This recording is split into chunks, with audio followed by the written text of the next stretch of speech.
Selamat pagi adik-adik. Apa kabarnya pagi hari ini? Luar biasa kan? Ketemu lagi di sekolah minggu online kita. Bagaimana? Apakah adik-adik sudah lakukan persiapan sebelum sekolah minggu? Seperti biasa Tante Ika ingatkan supaya setiap adik-adik berpakaian yang rapi, duduk, berdoa, dan sepanjang sekolah minggu berlangsung tidak bermain-main karena kita menghormati kehadiran Tuhan. Adik-adik sudah siap? Kalau sudah siap, Tante Ika ajak supaya kita berdoa mengawali sekolah minggu kita. Kita berdoa. Tuhan Yesus yang baik, terima kasih untuk pagi hari ini. Terima kasih untuk penyertaan Tuhan, pemeliharaan Tuhan dalam hidup kami. Setiap kami boleh ada pagi hari ini semuanya karena berkat, karena kasih karunia Tuhan berlimpah bagi kami. Kami mau pagi hari ini kami mau sekolah minggu, kami mau dengarkan firman Tuhan. Biarlah setiap kami mengerti bagian firman Tuhan yang kami dengar, dan lebih dari itu kami jadi pelaku firman Tuhan dalam kehidupan kami, sehingga nama Tuhan dimuliakan lewat hidup kami. Terima kasih Yesus yang baik, ini doa kami di dalam nama Yesus. Haleluya. Amin. Adik-adik, Tante Ika punya satu cerita pagi hari ini. Mungkin beberapa dari adik-adik pernah mendengar atau pernah menyaksikan videonya tentang seseorang yang mengalami satu penyakit yang waktu itu belum ada obatnya. Nah, tapi dia disembuhkan karena pekerjaan Tuhan. Adik-adik mau tahu ceritanya? Kita saksikan video ini sama-sama. Ini dia. Naaman disembuhkan. Naaman, seorang panglima Raja Aram, adalah seorang yang terpandang di hadapan tuannya dan sangat disayangi. Tapi ia mengalami sakit kusta. Sakit kusta adalah sakit di mana seluruh kulit tidak dapat merasakan apa-apa. Naaman menjadi begitu frustasi karena penyakitnya, sehingga dia sering marah dan begitu temperamental.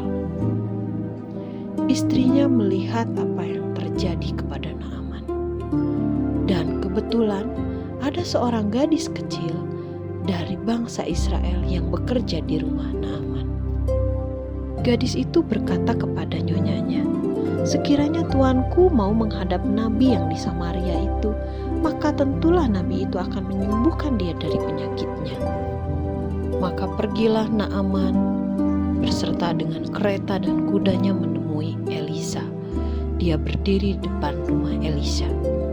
Bujangnya memberitahukan kepada Elisa, tapi Elisa berkata, "Katakanlah kepadanya, mandilah 7 kali di sungai Yordan, maka tubuhmu akan tahir."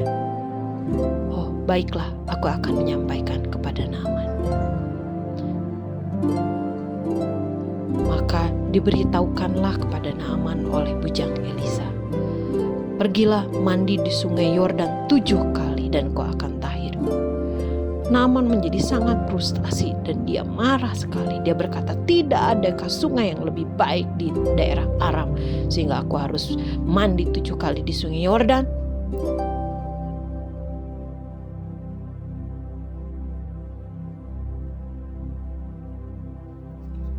Lagi kata Naaman, "Aku kira setidaknya dia akan datang menemuiku dan memanggil Tuhan Allahnya di depanku, dan dia akan menggerak-gerakkan tangannya untuk menyembuhkan sakit penyakitku." Dan dia pun pergi dengan rasa gusar hati. Di perjalanan pegawainya berkata, "Bapak, sekiranya nabi itu memerintahkan sesuatu yang sukar kepadamu, bukankah engkau akan melakukannya?" Sekarang nabi itu hanya berkata sesuatu yang mudah untuk dilakukan. Mengapa engkau tidak mencoba untuk melakukannya? Mandilah 7 kali di sungai Yordan. Naaman pun memutuskan untuk berhenti dan dia akan melakukan yang diperintahkan oleh Elisa. Dia masuk ke sungai Yordan. Dia membenamkan dirinya 1 kali, 2 kali, 3 kali, 4 kali, 5 kali, 6 kali, 7 kali.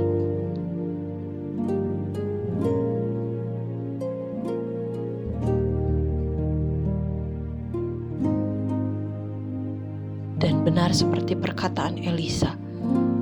Naaman sembuh dari penyakit kustanya.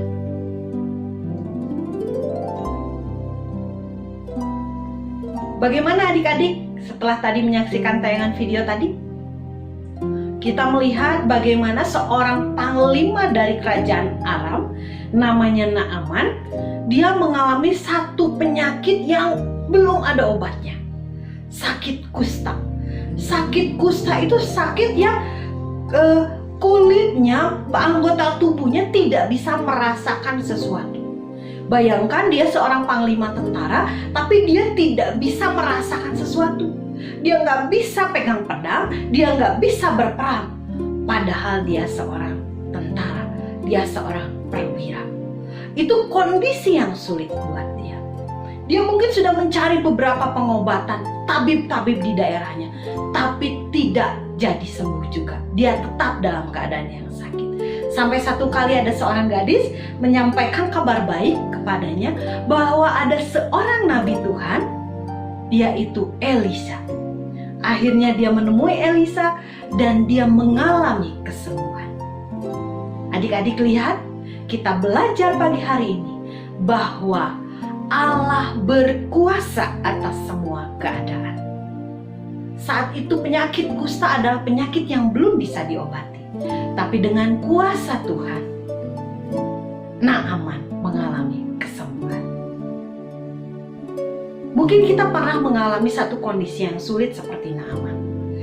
Setelah mencari jalan-jalan keluar, kita tidak menemukan jalan keluar. Saat ini belajar dari cerita Naaman. Carilah Tuhan, maka kita akan menemukan jalan keluar. Mungkin kita pernah mengalami sakit yang tidak sembuh-sembuh, atau anggota keluarga kita mengalami sakit yang tidak sembuh-sembuh. Hari ini kita belajar, carilah Tuhan. Kita akan mengalami kesembuhannya daripada Tuhan. Kita juga belajar pagi hari ini. Satu ayat firman Tuhan berkata, hati raja seperti batang air di tangan Tuhan. Tuhan alirkan kemana Tuhan mau. Bagaimana Naaman yang seorang perwira dari kerajaan yang besar digerakkan Tuhan untuk mau bertanya kepada Tuhan melalui Nabi Elisa. Tuhan gerakan kemana Tuhan mau. Nah, hati kita pun ada di tangan Tuhan. Hati pembesar-pembesar di bangsa ini juga ada di tangan Tuhan. Berdoalah supaya dialirkan kemana Tuhan mau. Itu saja cerita pagi hari ini. Adik-adik, ayo belajar apapun kondisi yang kita alami dalam kehidupan kita, senantiasa berharap kepada Tuhan, mengutamakan Tuhan. Carilah dahulu kerajaan Allah dan kebenarannya, maka semuanya tanpa kecuali akan ditambahkan kepadamu, menjadi bonus bagimu. Firman Tuhan selesai, kita berdoa. Terima kasih untuk pagi hari ini Tuhan. Terima kasih untuk cerita firman Tuhan yang kami saksikan. Bagaimana pekerjaan Tuhan besar, dahsyat dan luar biasa dialami oleh Naaman, seorang perwira dari kerajaan Aram. Dia mengalami perjumpaan dengan Tuhan. Dia mengalami mukjizat yang dari Tuhan. Dia mengalami kesembuhan yang dari Tuhan. Dan ketika dia mengalami kesembuhan, dia mendedikasikan hidupnya untuk selalu mengikuti Tuhan. Ajari kami juga Tuhan, supaya dalam seluruh bagian hidup kami, seluruh kondisi hidup kami tetap mengandalkan Tuhan. Kami tetap mendedikasikan hidup kami untuk hormat dan kemuliaan nama Tuhan.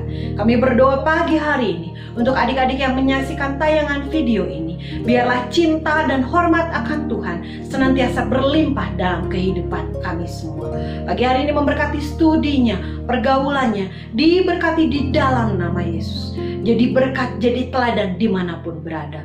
Kami berdoa memberkati orang tuanya, pekerjaannya, diberkati di dalam nama Yesus. Tidak ada keluarga yang mengalami kekurangan, tapi Allah sumber berkat berlimpah itu memberikan berkat berlimpah bagi setiap keluarga demi keluarga.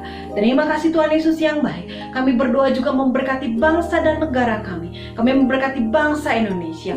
Kami berdoa berkata shalom atas Indonesia, damai sejahtera Tuhan atas Indonesia. Kami memberkati Bapak Presiden, Wakil Presiden, para menteri, gubernur, bahkan sampai pemerintahan tingkat RT dan RW. Kami memberkati mereka dengan hikmat yang dari Tuhan, supaya setiap keputusan yang mereka ambil berdasarkan rasa takut dan hormat akan Tuhan. Terima kasih Tuhan, terima kasih. Diberkatilah Indonesia, dan kami katakan Indonesia menjadi berkat bagi bangsa-bangsa yang lain. Terima kasih untuk pagi hari ini Tuhan. Kami berdoa sepanjang hari ini hidup kami boleh memuliakan nama Tuhan dengan apa yang kami katakan, pikirkan, lakukan, bahkan kami rencanakan. Terima kasih Yesus yang baik, ini doa kami di dalam nama Yesus. Haleluya. Amin. Adik-adik, sekolah minggu kita selesai. Sampai jumpa lagi. Tuhan Yesus memberkati.